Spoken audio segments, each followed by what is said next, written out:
Gillard and to Jenny McMullen, the replies that came back, and Tony Abbott recently confirmed this, that the biggest mistake of the intervention, they said it was his words, top down and no genuine consultation. Jenny McMullen has said the same in the letters of reply. If you write to them, you'll get a letter saying, yes, we made a terrible mistake. They'll actually say it was the other government's mistake. And then they'll say, and yes, there was no consultation, and yes, it was top down, but they will say, deceitfully, we have reinstated the Racial Discrimination Act. Now, the truth is, all of the discriminatory provisions of the intervention continue to this day. What they are hoping is that there won't be a court case. It is possible to challenge this internationally and here in Australia on several grounds, but no one, the case that Michael Kirby was the dissenting judge on, never even got into court. And what Kirby said was, he said, I think 50 years from now, historians will look back at that case and say, why weren't they even given their day in court to fight the question that they raised? I want to tell you the other terrible part of that deception is the money that they say they are offering in compensation for seizing the community with the 40-year lease is Aboriginal money that they are using. They are taking the money from the Aboriginal Benefits Fund, which is where the trickle of compensation from the old mining development comes into this Aboriginal Benefits Fund. They are using Aboriginal money to pay off in a very deceitful way. This was never revealed by the government. So it is absolutely scandalous. It's as scandalous as any of this front page obsession with what's going on Fleet Street in Britain. But of course you're not seeing this. There will not be a word in the paper. There was not yesterday about this major constitutional discussion going on. You know, the likes of Kirby, Patrick Dodson, all of those eminent people focused on the injustice of this. So unless a major law firm were to gather the resources and have a look at this, it will continue until we actually are able to control the Parliament. At the moment, the federal politicians on this are out of control. Yes? I was under the impression there was something of a sunset clause after about 5 years, which is coming up. Now, this would be the time to press for a withdrawal, isn't it? Yes. The 5-year emergency phase of what is called the Northern Territory Emergency Response ends in August next year, 2012. The interesting thing is that even when the review was ordered by the Rudd government, they had a very diplomatic opportunity. It was I thought, a very soft report that gave them a way to not only repackage it, but to drop the discriminatory aspects of it, and then to sit down, consult and work out, well, how do we get the housing fiasco right? The housing numbers, by the way, since June of 2010 have increased. Officially, they won't tell you where they built the houses. So we will update this film and recut it and try and keep the message truthful and accurate. I'm wary about these housing claims by the government because in all of the communities that I've visited, I've never seen the numbers of houses built that they claim are there. In the case of Elko, Ireland, the promise of 50 became 15. In some cases, they renovated houses. But to come back to this emergency phase, it is true.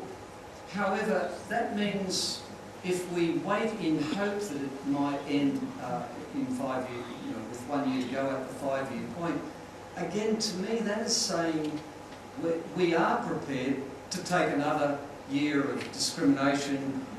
It's like a little bit of poison. The immoral, unjust decision is to accept the bending of our own laws, the ignoring of our own governments. At that 5-year point, I think the real telling thing will be, where are the major political parties at in their struggle?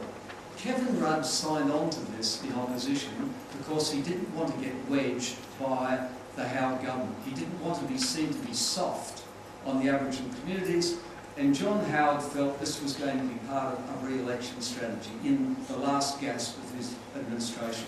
That came out in the Four Corners report. Alexander Downer said as much. This was not about the children. It's never been about the children. So it's unlikely, after 5 years, that they are going to drop it. But I do know your pressure counts, because Jenny McMullen herself is losing authority within the cabinet because of the criticism from the housing fiasco, the wastage of money, the fact that none of the things that were promised have been delivered, and that effectively the government's own measurement of the well-being of the children is worse. So you are quite correct that tactically it's a good time to say, don't let this go on any longer, but my own view is we should be asking it to end now. Aboriginal leaders in these communities are not wanting 12 more months of it, because they are losing their people while we wait.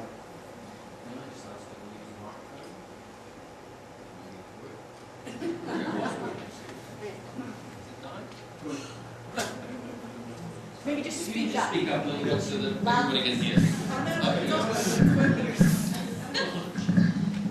Hello. I have a couple of things. One is there is human rights lawyers, so it's really interesting to hear that.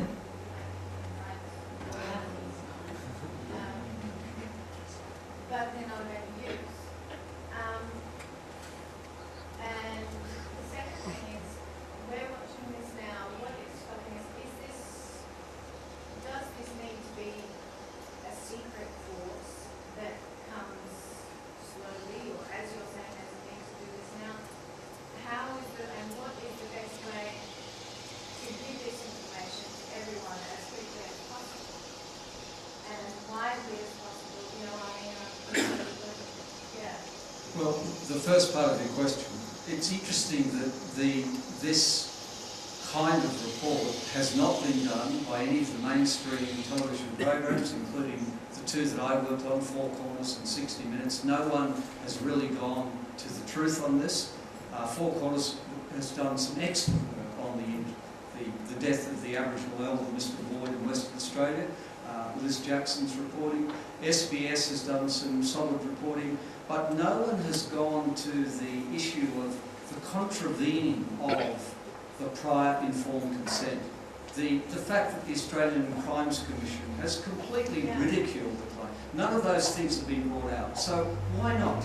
So it's a legitimate question to go to the ABC and to SBS in particular, but to the Australian News Limited that has a paper in every state and the only national paper, but to Fairfax as well, and ask in the media, for a start, why aren't you reporting the truth? To get the message out, this is what we've been doing for 4 years. Yes. We have travelled the country, including, we have taken this to some of the best global storytellers. I personally gave the film to James Cameron, the director of Avatar. It's been screened at international indigenous rights organisations. It's gone to the UN, it's gone to CERD in Geneva, it went to London. Our merry band, who are a small group of Aboriginal people, and people like myself and John Butler, trying to connect a network, there is a big alliance. The Australian Human Rights Commission itself has written major reports questioning what this is happening. Actually trying to mount pointed challenges to this. But outside of the court case that Michael Kirby sat on, there has been no effective case that has got anywhere close to really put any pressure on them. When I last spoke in Canberra about this, several lawyers talked about the possibility of getting together a challenge. There's Aboriginal people themselves, with their small amount of legal aid and small amount of support, would find it, it's not only the cost, it is genuinely the scale of what you are taking on. You're against the enormous difficulties of the status quo in this, and both sides of politics are doing their best to bury this.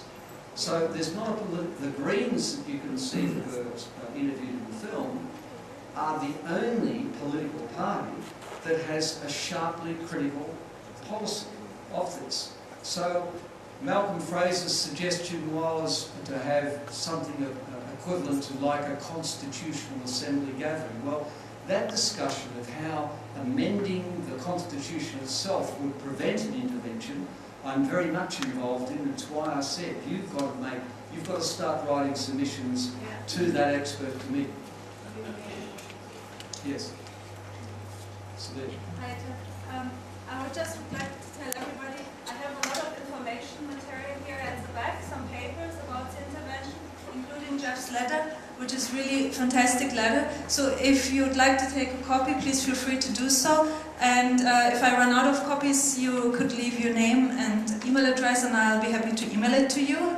And also the Loss of Rights report, it's a submission to CERT.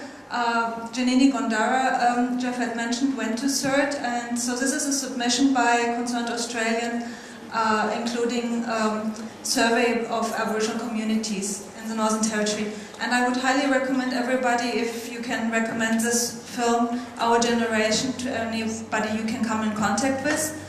Just let other people know about what's happening, and you can also purchase a copy here or through the website, either way. And there's also a book on This Is What We Said and the Loss of Rights. And I was wondering if you would like to tell us about the current consultations that are taking place? Very briefly, the Minister for Indigenous Affairs, Jenny McMullen, recently announced that there would be new consultation, acknowledging that there had not been genuine consultation, acknowledging, therefore, the unlawfulness of what happened. However, it was done in such a rush that most communities didn't know it was even underway. There was no provision for adequate translation into the languages these communities speak. And so the same group of Australians, we phoned one another and wrote a collective letter to Jenny McMullen saying, look, you were signalling you wanted to consult and listen and get this right this time around.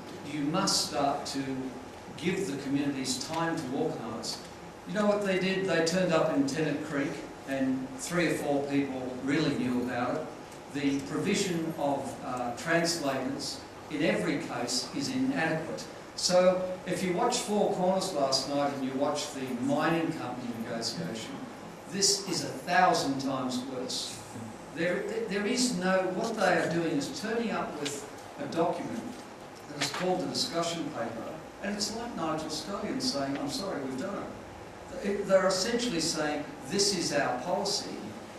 And if you say, but no, we never agreed to that. Of course we don't want this. What do you mean growth towns? No, we want our children to speak our language. And we don't want the signs about pornography and alcohol and all that. We don't want your shaming of us.